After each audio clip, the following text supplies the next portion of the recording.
because we are teaching assistants and contract faculty and graduate assistants, what we're actually good at is research. So we researched what the employer has said about this arbitration when they were in their negotiations with UFA in 1997.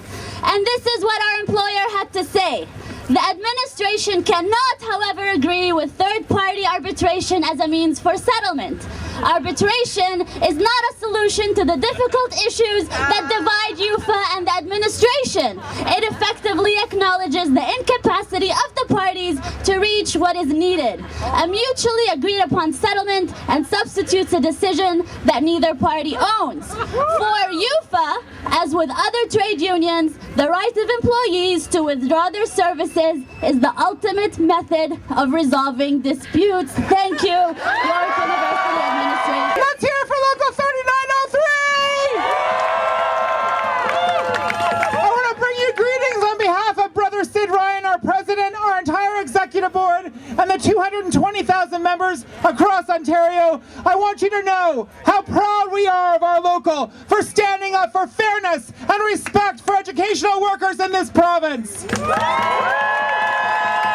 And that's what this strike is about. It is about fairness and respect for the future. Because sisters and brothers, we all know that arbitration is not the answer.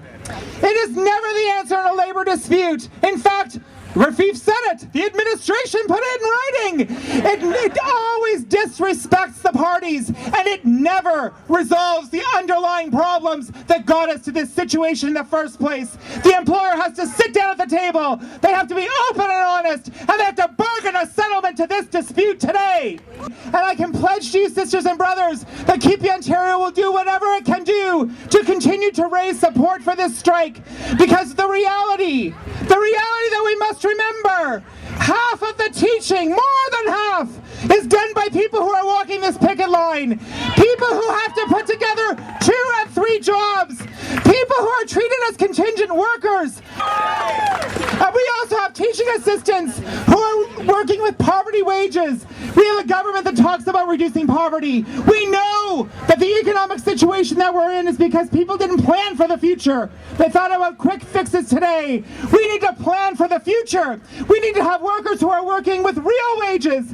We need to make sure that the education system for students is there to provide stability. And stability comes from workers who are treated with fairness, with respect, who are paid well, and who are able to do their jobs with some guarantee of employment. That's what this strike is about, sisters and brothers. That's why we're here fighting with 3903. That's why we're going to stand together as a movement. And that's why at the end of the day, we will win together. I'd like to invite up here a member of the CUPE National Executive Board, someone who's always been supportive of us, Candace Rennick.